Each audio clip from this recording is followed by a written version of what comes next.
Tu l'as déjà vu. Cet homme qui sourit en mourant. Pas sur un champ de bataille, pas dans une tragédie théâtrale. Non, il est juste là, devant toi. Il porte des sacs de course, il réinitialise le Wi-Fi, il hoche la tête pendant qu'une femme lui manque de respect dans sa propre maison. Il pense qu'il est patient, qu'il incarne la maturité, qu'il devient l'homme qu'elle a toujours dit vouloir. Mais il ne voit pas, il est en train de s'effacer, doucement. Ce n'est pas grave à la fois, et le plus cruel, c'est qu'il s'est porté volontaire. Voici la question que peu d'hommes osent poser à voix haute. Pourquoi les femmes semblent-elles ne jamais vouloir ce qu'elles disent de vouloir? Elle dit qu'elle veut un homme bien, alors pourquoi poursuit-elle celui qui l'ignore? Elle affirme qu'elle valorise la communication, mais se ferme dès que tu t'ouvres. Elle prétend rechercher la sécurité, mais court vers le chaos comme s'il s'agissait d'oxygène. Arthur Schopenhauer ne voyait pas cela comme une erreur. Il y voyait le design brutal de la nature. Voilà la pilule rouge que la plupart des hommes ne peuvent pas avaler. Elle ne te ment pas. Elle n'est pas malveillante. Elle n'est pas manipulatrice. Elle est divisée. Ses paroles appartiennent à la culture, mais son désir, lui, appartient à la nature. Et la nature se fiche de ta gentillesse. Elle ne se soucie pas que tu aies été là pendant sa dépression. Elle ne récompense pas le fait que tu aies sacrifié tes rêves pour l'aider à poursuivre les siens. La nature ne répond qu'à une seule chose. Qui peut survivre? Qui peut guider, non pas plaire? Qui reste debout pendant que le monde, et elle, le testent? Tu as été élevé à la prendre au mot. Elle dit vouloir un homme doux. Tu deviens encore plus doux. Elle dit vouloir quelqu'un d'émotionnellement disponible. Tu t'ouvres comme un journal intime sans cadenas. Elle dit ne pas être comme les autres femmes, et tu la crois. Mais Schopenhauer avait compris quelque chose que les hommes modernes ont oublié. Ce qu'une femme dit et ce à quoi elle répond, ce sont deux langages différents. Ce n'est pas une tromperie, c'est biologique. Et la biologie parle instinct, pas logique. Une femme peut dire avec sincérité « Je veux un homme doux, fiable, gentil », et pourtant, le même soir, elle se surprendra à envoyer un message à celui qui ne lui a pas répondu depuis 3 jours. Elle dira à ses amis qu'elle veut se poser, mais son corps se tourne vers celui qui échappe à ses règles, l'imprévisible, celui qu'elle ne peut pas contrôler. Pourquoi? Parce que son moi social a été formaté par les films, les écoles, les thérapeutes, les réseaux sociaux, les comédies romantiques. Mais son moi primitif, lui, a été sculpté par 3 millions d'années d'évolution. Et ce moi-là ne cherche pas la douceur, il cherche la sécurité, une sécurité dominée, enracinée, stable, presque gravitationnelle. C'est pour cela que Schopenhauer considérait l'amour, particulièrement l'amour féminin, comme une illusion construite par la nature pour assurer la reproduction de l'espèce. Il voyait à travers le mirage. Il savait que ce que nous appelons romance n'est souvent qu'un impératif biologique habillé de jolis mots. Quand elle dit « Je veux un homme à l'écoute », elle ne veut pas dire « Parle-moi plus, raconte-moi tout, déballe tes sentiments ». Elle veut dire « Sois celui qui écoute sans vaciller, sois celui qui ne flanche pas quand je te teste ». Lorsqu'elle demande de la vulnérabilité émotionnelle, elle ne veut pas dire qu'elle veut un accès permanent à tes insécurités. Elle veut dire « Montre-moi ta profondeur, mais ne t'y noie pas ». Et c'est là que la plupart des hommes échouent. Ils entendent ces mots comme s'il s'agissait d'un contrat légal. Si je fais exactement ce qu'elle dit, elle m'aimera pour toujours. Faux. Elle ne donne pas des instructions. Elle exprime une confusion, car même elle ne comprend pas entièrement ce qui l'attire. Sa biologie court-circuite son intellect. Elle se fiche des « bonjours » ou de l'effort que tu fais. Elle ne se demande qu'une chose. Est-ce que cet homme est admirable? Est-il enraciné? Ou est-il en train de se plier pour me séduire? Et à la seconde où elle sent que ton identité entière tourne autour de son approbation, son corps se rétracte. non pas parce qu'elle est cruelle, mais parce que la nature l'a programmée pour fuir ce qui semble dépendant. Pour elle, dépendance égale danger, et l'instinct de survie l'emportera toujours. Tu veux savoir pourquoi elle s'est désintéressée de toi après que tu lui as tout donné. C'est simple. Tu as trop donné. Tu es devenu rien. Tu t'es transformé en miroir. Et même si au début elle a aimé ce reflet, elle a fini par se rendre compte qu'elle ne voyait plus que son propre visage. Et elle n'a rien ressenti. Voilà le paradoxe. Plus tu essaies de devenir l'homme qu'elle dit vouloir, moins tu restes l'homme que son instinct respecte. Tu pensais que la dévotion la ferait t'aimer davantage. Tu te souvenais de chaque détail qu'elle partageait. Tu étais l'épaule sur laquelle elle pleurait. Tu annulais tes plans pour être présent. Tu étais celui qui ne disait jamais non. L'homme qui ferait tout pour garder l'étincelle. Et pendant un moment, ça a fonctionné. Elle souriait à ton effort. Elle te remerciait. Elle a même peut-être dit « Je n'ai jamais rencontré un homme comme toi ». Mais ensuite, quelque chose a changé. L'énergie s'est éteinte. L'éclat dans ses yeux s'estompe. Elle rit moins à tes blagues. Elle devient distante, silencieuse. Puis un jour, elle part, sans crier, sans drame. Juste, elle s'en va. Et toi, tu restes là, perdu, le cœur brisé, persuadé d'avoir fait quelque chose de mal. Mais Schopenhauer l'avait vu venir. Il savait que les femmes, guidées par les instincts de la nature, ne sélectionnent pas selon la justice, la gentillesse ou la constance. Elles choisissent selon ce qui les touche profondément. Pas ce qui est bon pour elles, pas ce qui a du sens, mais ce qui ébranle leur biologie. La vérité est froide.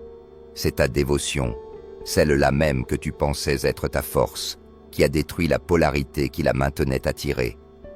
Pourquoi ? Parce que tu lui as tout donné trop facilement. Aucune tension, aucune aspérité, aucune surprise. Juste du confort, de la stabilité, de la prévisibilité. Et même si, en théorie, elle les appréciait, son système nerveux, lui, n'a pas réagi avec du désir. Il a répondu par de l'ennui. Elle ne t'a pas quitté parce que tu étais mauvais. Elle t'a quitté parce que tu étais trop sûr, trop stable, trop prévisible. Schopenhauer écrivait « Les hommes sont par nature plus capables d'objectivité. Les femmes agissent davantage comme les instruments de l'espèce. » Cela peut sembler brutal, jusqu'à ce que tu comprennes ce que cela signifie vraiment. Les femmes sont les gardiennes de l'évolution. Elles ne sont pas conçues pour chérir ce qui est commode. Elles sont programmées pour tester, défier, filtrer la faiblesse, sonder la profondeur d'un homme. Alors quand un homme commence à tourner autour d'elle, à ajuster chacun de ses gestes pour éviter de la contrarier, à renoncer à son tranchant au nom de la paix, à tout offrir sans retenue, y compris ses émotions, il n'allume aucun désir. Non pas parce qu'elle est mauvaise, pas parce qu'elle est ingrate, mais parce qu'une dévotion sans frontières ressemble à de la détresse. Et rien ne tue l'attraction plus vite qu'un homme qui semble perdu dans son ombre. Tu crois qu'elle s'éloigne parce que tu n'en fais pas assez. Mais en réalité, elle s'éloigne parce qu'elle sent que tu es déjà acquis. Et ce qu'elle admirait autrefois en toi, ton mystère, ta direction, ton autorité tranquille, s'est dissipé dans ton besoin d'être aimé. Tu étais un roc, tu es devenu une flaque. Et le plus tragique, tu pensais devenir plus mature. Tu croyais devenir un meilleur homme. Mais en réalité, tu devenais simplement plus facile à quitter. Il y a 2 femmes en chaque femme, et la majorité des hommes n'en rencontrent qu'une seule. La première est sa version sociale, celle qui parle de valeurs, de projets, d'objectifs, celle qui dit vouloir une sécurité émotionnelle, une connexion profonde, un homme à l'écoute. Elle y croit, elle ne ment pas. Elle pense sincèrement que cette version d'elle-même est aux commandes. Mais il y a une deuxième femme en elle, son moi primal. Celui-là ne parle pas, il ressent, il ne s'intéresse pas à tes bonnes intentions, à ta voix calme ou à ta ponctualité. Il veut savoir qui tu es quand le masque tombe. Il scrute la gravité dans ton silence, la force dans ta présence, la netteté dans tes limites. Et c'est là que les hommes se font détruire. Ils tombent amoureux de ce qu'elle dit, et ils s'y adaptent. Ils deviennent son confident, son assistant, son soutien émotionnel. Et pendant ce temps, son moi primal suffoque. Car ce n'est pas la sécurité qui l'a attiré, c'est la polarité, le feu, le risque, le tranchant, le mystère. Schopenhauer avait compris cette dynamique bien avant que les coachs en relation ne vendent leur formation. Il disait « Les femmes existent principalement pour la perpétuation de l'espèce et n'en sont que les moyens. » Autrement dit, sa biologie ne cherche pas la romance. Elle cherche la sélection. Elle est le filtre de la nature. Et les filtres ne récompensent pas l'effort. Ils récompensent l'énergie. C'est pour cela que l'homme qui essaie trop est puni, tandis que celui qui incarne simplement ce qu'il est reste inoubliable. Et cela rend les hommes modernes fous, parce qu'ils pensent « mais je fais tout comme il faut ». Et elle, de son côté, pense « je ne ressens plus rien ». Voilà pourquoi. Elle vit dans deux réalités. Son moi social veut te vouloir, mais son moi primal ne réagit plus, et elle ne sait pas comment te l'expliquer. Parce que comment dire à l'homme qui t'aime que tu n'es plus attiré, sans savoir toi-même pourquoi? Alors elle réécrit l'histoire. Elle te dit « Tu as changé, tu es devenu trop émotionnel, j'ai besoin d'espace. » Mais la vérité, c'est que tu as effondré la polarité. Tu es devenu trop prévisible, trop lisible, trop explicable. Et le féminin ne peut pas être attiré par ce qu'il comprend parfaitement, car son désir le plus profond n'est pas la clarté, c'est le mystère dans la force. Elle veut sentir tes contours, pas tes excuses. Elle veut graviter autour d'un homme qui sait qui il est, pas un homme qui attend qu'elle le définisse. Elle veut se sentir libre de se rendre, mais seulement si cette reddition ressemble à de la sécurité, pas à du sacrifice. Voilà le drame silencieux. Ses paroles et sa biologie sont en guerre. Et si tu continues de ne répondre qu'à la première, tu perdras toujours face à la seconde. Tu l'écoutes, et c'est précisément pour ça que tu la perds. Elle dit « Sois plus émotionnellement disponible. » Tu ouvres ton cœur. Tu lui parles de tes blessures, de tes peurs, de tes insécurités. Tu montres tout. Tu es honnête, vulnérable, transparent. Et elle recule. Tu es perdu. Tu te sens puni pour avoir fait ce qu'elle avait demandé. Tu te dis, c'était un piège? Oh non, c'était une erreur de traduction, parce qu'elle ne parle pas le langage des mots, elle parle le langage de l'énergie. Cela signifie qu'elle n'entend pas ce que tu dis, elle ressent ce que tu es. Et ce que la majorité des hommes ne comprennent pas, c'est ça. Tu peux dire toutes les bonnes choses, mais si ton énergie est désalignée, elle le sentira, et elle s'éloignera. Schopenhauer ne parlait pas en langage thérapeutique moderne, mais il voyait l'illusion avec une clarté chirurgicale. Il comprenait que les femmes ne sont pas connectées à ce qui est logique. Elles sont reliées à ce qui est ressenti. Leur biologie scanne en permanence une seule chose. Est-ce que cet homme est assez stable pour que je puisse me rendre à lui? Pas s'il est doux, pas s'il parle beaucoup, pas s'il est trop sensible au point de se dissoudre. Non, elle teste la présence, celle qui apaise les tempêtes, sans y participer. Alors quand tu débordes de vulnérabilité dans un accès de panique, espérant que cela la rapprochera, ce qu'elle ressent réellement, c'est de l'instabilité. Pas parce que tu es faible, mais parce que tu offres ta blessure. Sans structure, tu es devenu le chaos. Et deux énergies chaotiques ne créent pas de sécurité. Elles éveillent la panique. Ah, ce qu'elle voulait vraiment, quand elle parlait de vulnérabilité émotionnelle, c'était ça. Peux-tu ressentir profondément, tout en gardant le cap? Peux-tu rester enraciné quand je perds pied? Peux-tu me laisser m'effondrer, sans t'effondrer avec moi? C'est ça, le vrai leadership émotionnel. Et peu d'hommes l'incarnent. La plupart se ferment totalement, ou deviennent trop ouverts, trop vite, trop intensément. Ces deux extrêmes sont répulsifs, car ils révèlent qu'ils ne savent pas gérer leur propre feu intérieur. Ce qu'elle veut, même si elle ne sait pas le dire, c'est un homme qui a déjà traversé sa propre tempête et qui est capable maintenant de l'offrir, pas de la déverser.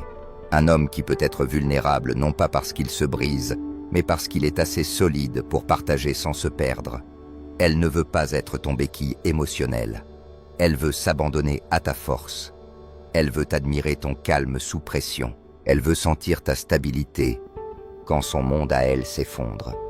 Mais au moment où tu la places sur un piédestal et attends qu'elle régule tes émotions, tu tues la polarité. Tu n'es plus sa flamme. Tu es devenu son fardeau. Elle n'essaie pas de te briser. Elle essaie de te ressentir, de tester la profondeur de ton noyau, pas avec des mots, mais à travers les silences, les conflits, les émotions imprévues. C'est cette langue émotionnelle qu'elle parle vraiment, pas des explications, mais des vibrations, pas des raisonnements, mais des résonances.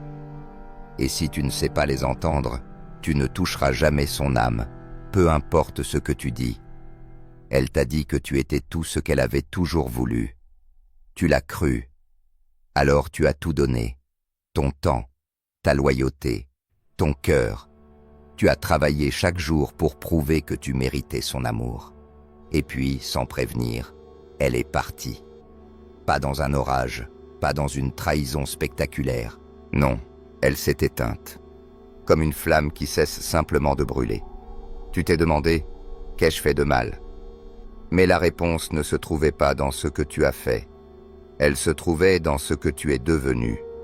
Schopenhauer écrivait « Un homme ne peut être lui-même que tant qu'il est seul. » Oh. Ce n'est pas un appel à la solitude. C'est un avertissement. Le moment où un homme commence à se modeler selon l'approbation d'une femme, il perd l'essence même de ce qui le rendait désirable. Car lorsqu'un homme donne tout, il ne donne pas seulement des attentions, des cadeaux ou des gestes tendres. Il donne sa colonne vertébrale. Et c'est à ce moment-là qu'elle commence à le regarder autrement. Pas parce qu'il l'a déçue, mais parce qu'il s'est abandonné pour lui plaire. Elle ne t'a pas quitté parce que tu n'étais pas assez. Elle est partie parce que tu as cessé d'être une montagne. Tu es devenu la boue sous ses pieds. Et aucune femme ne peut désirer ce sur quoi elle marche. Voilà le paradoxe ultime. Plus tu deviens disponible, plus tu deviens invisible. L'homme qu'elle adorait, ce n'était pas celui qui envoyait des messages à longueur de journée. Ce n'était pas celui qui demandait des explications ou quémandait de la clarté.